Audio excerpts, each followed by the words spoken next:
आपने कई जगहों पर पुल बनते तो देखा ही होगा, मगर समंदर में आखिर पुल कैसे बनते हैं, क्या कभी आपने देखा है? मुझे यकीन है आप में से बहुतों ने समुद्र में पुल बनते नहीं देखा होगा। तो चलिए दिल थाम के इस वीडियो को देखिए, फिर आपको पता चल जाएगा कि आखिर समुद्र में पुल कैसे बनता है। लेकिन उससे पहले हम पुलों का इतिहास को जान लेते हैं। इस धरती पर पुलों का लंबा इतिहास रहा है। इतिहास को देखें तो पहली और दूसरी सदी में रोमन काल की वास्तुकला में पुलों का निर्माण भी शामिल था। उस जमाने में अधिकांश पुल खाइयों के ऊपर लकड़ी से बनाए जाते थे। 12वीं सदी में ऐसे पुल बनाए जाने लगे जिनमें घर भी होते थे। ऐसा एक पुल 1176 में लंदन में बनाया गया था, जो पत्थरों से निर्मित था। 1779 से पुलों में लोहे और इस्पात का भी इस्तेमाल किया जाने लगा। इस समय तक पुल छोटे होते थे, लेकिन समय के साथ समुद्रों के ऊपर भी पुल बनाने की जरूरत महसूस होने लगी। समुद्र के ऊपर बनाए गए शुरुआती पुलों में अमेरिका के सैन फ्रांसिस्को और मैरीन काउंटी को जोड़ने वाले गोल्डन गेट पुल का नाम लिया जा सकता है। इसका निर्माण 1937 में पूरा हुआ था। 2.7 किलोमीटर लंबा ये पुल सैन फ्रांसिस्को खाड़ी के ऊपर बनाया गया है और विश्व का सबसे लंबा समुद्री पुल चीन में निर्मित किया गया।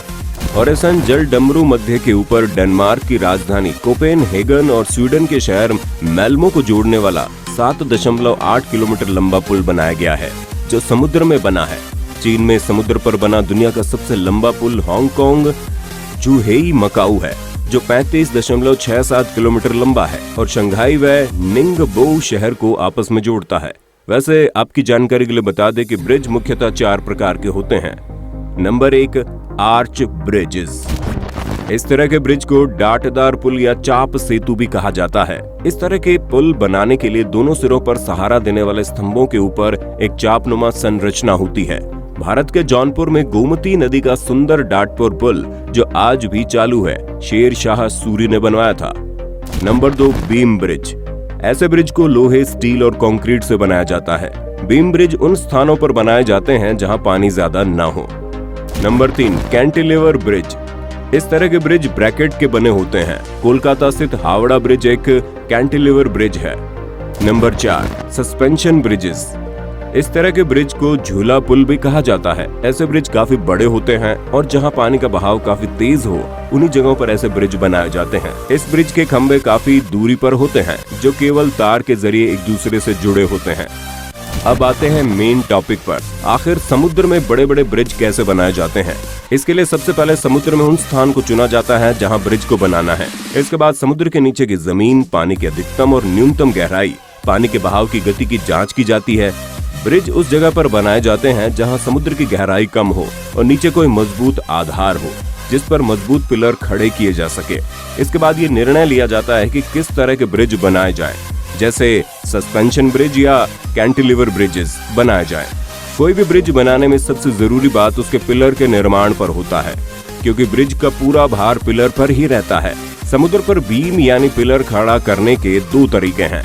पहला तरीका, सबसे पहले समुद्र के तल में ठोस जगह को खोजकर उसकी गहराई को मापते हैं और फिर उस जगह पर बड़ी बड़ी मशीनों द्वारा गड्ढा किया जाता है। फिर उस गड्ढे में स्टील या लोहे का बड़ा सा पाइप डालते हैं। उसके बाद पाइप के अंदर का सारा पानी विशाल मशीन के द्वारा कई दिनों तक बाहर निकाला जाता है। जब पाइप के अंदर से सारा पानी निकाल लिया जाता है, तब पाइप के अंदर रेत, सीमेंट और कंक्रीट का मिश्रण भरा जाता है। इस तरह से समुद्र में एक पिलर खड़े हो जाता है। और दूसरा तरीका ये है कि समुद्र के पानी में एक टेम्परेरी एक्सेस के लिए एक मजबूत लोहे का पुल बनाया जाता है। इसी पुल की सहायता से पानी में लकड़ी की बल्ली गोलाकार में धंसा दी जाती है। फिर इनके बीच में रेत से भरे बोरे फंसा दिए जाते हैं ताकि ये ज्यादा मजबूती से खड़े रहें। अब शुरू होता है इस गोले में रेत या मिट्टी भरने का काम। जब मिट्टी समुद्र के पानी की सतह से ऊपर आ जाती है, तब बीम बनाने का कार्य शुरू किया जाता है। अब जैसे जैसे बीम बनते जाते हैं, वैसे वैसे उनके ऊपर रोड भी बनाते जाते हैं। जब भी 2 बीम बनकर तैयार हो जाते हैं, तो उन बीम को आपस में रोड ब्लॉक के द्वारा जोड़ दिया जाता है। हालांकि रोड ब्लॉक को बाहर कारखाने में तैयार कर लिए जाते हैं और उन ब्लॉक को क्रेन की सहायता से 2 बीम के बीच जोड़ दिया जाता है। इस प्रकार से समुद्र में एक ब्रिज तैयार हो जाता है, जिसमें कई साल लग जाते हैं। जब ब्रिज बनकर तैयार हो जाता है, तब लोड टेस्टिंग की जाती है। ये चेक करने के लिए कि जिस लोड के लिए ब्रिज डिजाइन किया गया है, उतने में लोड में ब्रिज सुरक्षित है अथवा नहीं।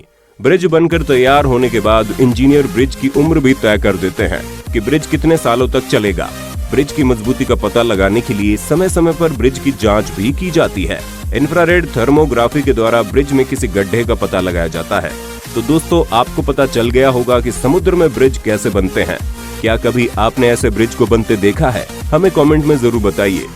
और वीडियो पसंद आया हो तो वीडियो को लाइक कीजिए, शेयर कीजिए और इस चैनल को सब्सक्राइब कीजिए। बेल आइकन को भी दबा दीजिए ताकि नई वीडियो का नोटिफिकेशन आपको मिले सबसे पहले। मिलते हैं ऐसे ही नए वीडियो के साथ, तब तक के लिए नमस्कार।